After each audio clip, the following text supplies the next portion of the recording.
હવામાન વિભાગની આગાહી અનુસાર આગામી 3 એપ્રિલના રોજ રાજ્યના વાતાવરણમાં પલટો આવશે અને ગાજવીજ સાથે કમોસમી વરસાદ પડી શકે છે। ખાસ કરીને ઉત્તર ગુજરાત, દક્ષિણ ગુજરાત, સૌરાષ્ટ્ર અને કચ્છના વિસ્તારોમાં 40 થી 50 કિલોમીટરની ઝડપે પવન ફૂંકાવાની શક્યતા છે।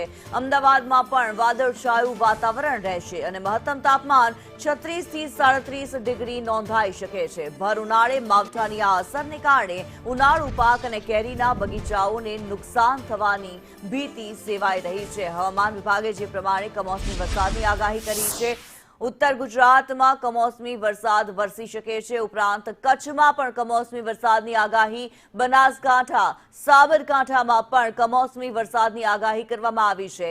દેવભૂમિ દ્વારકામાં કમોસમી વરસાદની આગાહી કરવામાં આવી। આ ઉપરાંત પોરબંદર, જૂનાગઢ, અમરેલી જેવા સૌરાષ્ટ્રના જે વિસ્તારો છે, ગીર સોમનાથ છે, અહીં માવઠાની આગાહી હવામાન વિભાગે વ્યક્ત કરી છે। 40 થી 50 કિલોમીટર પ્રતિ ઝડપે પવન ફૂંકાવાની પણ સંભાવનાઓ વ્યક્ત કરવામાં આવી છે।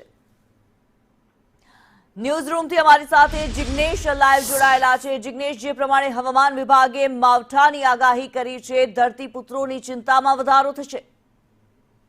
ઉનાળો ગરમીનો પારો વધવાની જગ્યાએ અત્યારે જે હવામાન વિભાગે આગાહી કરી છે તેના પર નજર રાખવી જરૂરી છે। સામાન્ય રીતે માર્ચ કે એપ્રિલ મહિનાની શરૂઆતમાં હંમેશા ગરમીનો પારો ઉચકાતો હોય છે, પરંતુ જે આ દ્રશ્યો આપ વિંડીના માધ્યમથી જોઈ શકો છો, ન માત્ર ગુજરાતનો કોઈ એક ખૂણો પરંતુ દક્ષિણ ગુજરાત, મધ્ય ગુજરાત અને તેની સાથે કચ્છ અને બનાસકાંઠા સહિતનો જે વિસ્તાર છે, જેમાં પાલનપુરની બોર્ડર સુધી મહેસાણા અને જે સુરેન્દ્રનગરથી જે દક્ષિણ ગુજરાતનો જે આખો પટ્ટો છે, તે તમામ જગ્યાએ વરસાદની છે તે આગાહી વ્યક્ત કરવામાં આવી છે।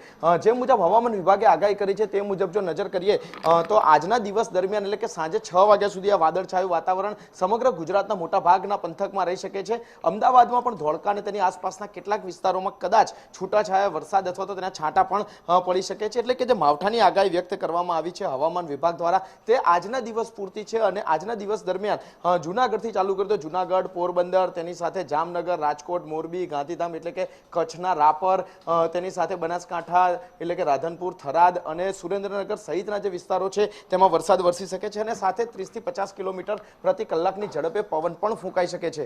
હવામાન વિભાગે જે આગાહી કરી છે તે મુજબ આજના દિવસમાં સાંજ સુધી આ હવામાનમાં પલટો છે તે વેસ્ટર્ન ડિસ્ટર્બન્સના કારણે રહી શકે છે, પરંતુ આ જે માવઠું કે વરસાદ જે વરસશે તેના કારણે સૌથી વધુ તકલીફ ધરતીપુત્રોને છે, કારણ કે તૈયાર પાક જે સિઝન તૈયાર થઈ હતી તેને લણવાનો સમય છે। બીજી તરફ બગીચાઓમાં કેરીઓ તૈયાર થયેલી છે અને તેને જો આ વરસાદ અસર કરશે તો આગામી સમયમાં એટલે કે વરસાદ બાદ ખેડૂતોને સૌથી મોટું નુકસાન થઈ શકે છે। ત્યારે આ જે માવઠાની આગાહી કરવામાં આવી છે તેના કારણે ધરતીપુત્રોની ચિંતામાં પણ સખત વધારો થયો છે।